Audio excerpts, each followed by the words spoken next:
Friends, ఇప్పుడే అందిన వార్త. బీఆర్ఎస్ మాజీ సీఎం కేసీఆర్ హత్యాయత్నానికి భారీ కుట్ర అంటూ వార్తలు అయితే వస్తున్నాయండి. దీనికి సంబంధించి వివరాలు చెప్పడానికి వీడియో చేయడం జరుగుతుంది. చాలా మంది వీడియోస్ ఉన్నారు కానీ సబ్స్క్రైబ్ చేసుకోవడం మర్చిపోతున్నారండి. దయచేసి ఛానల్లో సబ్స్క్రైబ్ చేసుకొని బెల్ ఐకాన్ వాల్స్ మీద ట్యాప్ చేయండి. ఇటువంటి ఇంపార్టెంట్ ఇన్ఫర్మేషన్ మిస్ అవ్వకుండా మీ ఫోన్ నోటిఫికేషన్ రూపంలో వస్తుందండి.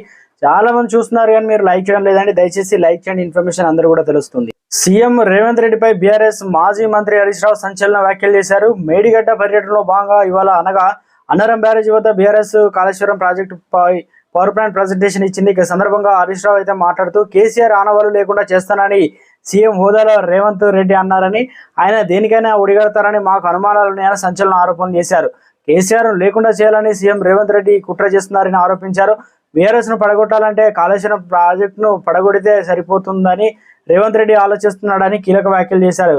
రేవంత్ రెడ్డిని గతంలో ప్రగతి భవన్ బాంబులతో పిలుస్తామని అన్నారు, గుర్తు చేశారు. బీఆర్ఎస్ పై అధికార కాంగ్రెస్ పార్టీ కుట్రలు చేస్తుందని ధ్వజమెత్తారు. మెగా ప్రాజెక్టు కట్టినప్పుడు చిన్న చిన్న లోపాలు సహజమని, కానీ కాళేశ్వరం ప్రాజెక్టు మొత్తం కూలిపోయిందన్నట్లు కాంగ్రెస్ నేతలు గోబెల్స్ ప్రచారం చేస్తున్నారని మండిపడ్డారు.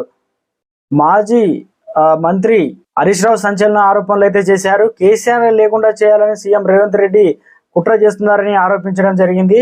ఇది రాజకీయ కోణమా, నిజంగా ఏమైనా ఇంటిమేషన్లు వచ్చాయా? మొత్తానికైతే రాష్ట్ర రాజకీయాల్లో లోక్సభ ఎన్నికల అగ్గి రాజేసుకుంది. కాంగ్రెస్ వర్సెస్ బీఆర్ఎస్ గా తాను కూడా బరిలో ఉందానంటూ బీజేపీ ఇప్పటికే కొంత కీలక నేతలు బీఆర్ఎస్ నుంచి బీజేపీలో కూడా చేరుతూ ఉన్నారు. గెలిచిన సిట్టింగ్ ఎమ్మెల్యేలు కూడా. చూడాలి మరి ఏం జరుగుతుందో రాష్ట్ర రాజకీయాలు.